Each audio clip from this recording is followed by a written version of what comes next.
Now we have a wonderful company, Nexxiot. I think we're actually from Switzerland, is that right? Correct. Good to see you, Philipp. Good to meet you. And you have sensors. There's one. It's a big one. I brought it physically. You put it on the just to prove you put it on the real. containers, right? Exactly. Stage is yours. Thank you for being here. Perfect. Thanks for the introduction. Hello, everyone. As you can already tell from the title here, millions of shipping containers in your pocket is what I want to talk about a little bit today. What we mean by that is we tackle one of the biggest challenges out there in the world, which is making sure that our global supply chains don't fall apart. Why is that important?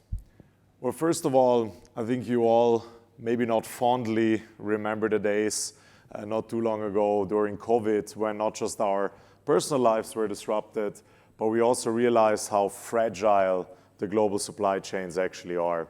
And that disruption very easily can happen, things back up. And it's not just these major events, but every day shipping containers, rail cars, they go through the harshest possible conditions in terms of temperature, in terms of weather, and in terms of human error, accidents, and follow-ups. This has been accelerated even more in the last few years if you think about global conflicts like in the Ukraine, in Israel right now, Houthi rebels in the Red Sea. And that just has made it very clear that there's a lack of transparency and that basically on the backbone of globalization, if you think about it, the shipping container is really what is tying together trade from east to west, for example, from production in China to Western European consumer markets, that in this very, very critical industry, there's little to no knowledge of what is actually happening to these transport assets. Why is that? First of all, shipping containers, by definition, don't have power. Same goes actually for most rail cars. So it's not that easy to actually keep track of them. That leads to massive black box moments, days that you go without knowing where a container is or where it has been left, where it has been dropped, where it has been forgotten. And that then has ripple effects with production standing still, components not getting to a certain line and time, or just simply product not arriving in stores. Now, what do we do to tackle that? And that's why I brought my little friend here as well. And I'm putting it up on screen, but so you see what it actually looks like. This is the actual hardware piece of the solution. So much like we have just heard, in mobility, it's ultimately the combination of hardware and software that allows us to tackle these challenges and issues. So what you see here and in my hand is our Edge, Nexxiot Edge, that we deploy. You can see the little logo here, for example, with Hapag-Lloyd, one of the 5 largest shipping lines in the world, on roughly 1 million of their containers. And what it basically does is really making a stupid asset smart, right? You have a box of metal at the end of the day with a door and space for cargo inside. And with this, it gets basically on the grid. So these devices last for 8 years, sometimes even 10 years.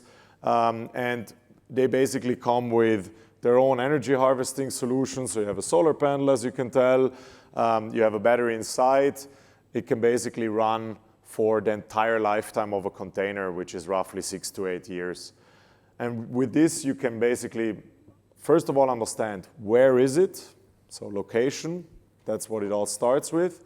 Is it moving? Is anything else happening to it? What is the outside temperature? Is the door opening or closing?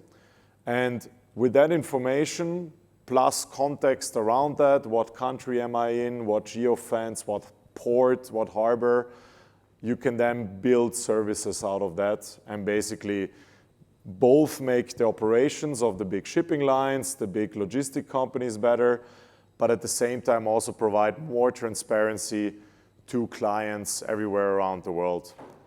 And that's ultimately the other side of the equation, right? It starts with really getting an installed base out there and having the opportunity to digitize these containers. But then the other side happens, as you might have guessed already, more on the software side, and this is increasing over the years. It's still essential that we get the box into the cloud, let's say, but then ultimately we build services on top of that on the software side. To give you a very concrete example here, most of you will remember, maybe not by the date, but 24th February of 2022, which is when Russian tanks rolled into Ukraine. Now that in itself, I don't want to provide political commentary on that, but in that moment, we got about 25 different phone calls from executives from our clients to ask us very simple questions. Are there any of my containers in the Ukraine? Are there any in Russia? Are there any in Belarus? Are any of them close to any of those borders? And that also drove us to, on our software platform, also integrate large language models to basically provide very, very simple interactive tools where you can ask exactly these questions to the system directly. And that really ultimately helps you to know exactly what is happening to your assets, what you can do to fix it if there's anything going wrong, and then react accordingly on these insights. A little bit about us briefly. So we've come a long way with this. We have the single largest globally installed base or fleet of rail and maritime assets, so rail wagons, rail cars, and containers out there. We're talking about roughly 1.2 million different assets, and this is mainly in maritime, obviously globally. So they're active, these containers, in over 180 countries. And in rail, it's mainly in Europe and Northern America, which are two of the most significant rail logistic markets. We have grown quite exponentially in the last years. That has a lot to do with building up that installed base and really getting the hardware out there first. Now we also want to focus more and more at providing these value-added services that I mentioned. We also produce relatively close to the deployment locations. If you think about shipping or shipping containers, they travel all around the world. A lot of the largest depots are in Asian markets, so you have to be close to that and also provide the hardware close by. But as mentioned already at the very beginning, we are based in Zurich, Switzerland, with a very international team. However, our main engineering hub is still there. And then we have offices in Germany and the US to be close to our clients there as well. What I want to leave you with is this is just the beginning, right? We're really at the moment tackling the tip of the iceberg, which is really physically tracking an asset or physically tracking a shipment. And we've partnered with Deloitte, for example, to now bring this to the next level, which is not just the physical layer, is a door open, has the container been flipped over, but we also want to focus on who was involved, what is the provenance of the goods, has the container been tampered with by a party that should not have had access to it. And with that, we really in the future want to create, you can imagine it as like a golden record that tracks from A to Z really every aspect of an individual shipment, and then facilitates also customs handling, anything that has to do with financing the shipment, anything that has to do with proving that those goods arrived in the way that was intended. There was no manipulation to it. There was no drug smuggling underneath it, nothing like this. And this is really what the end goal looks like of what we do.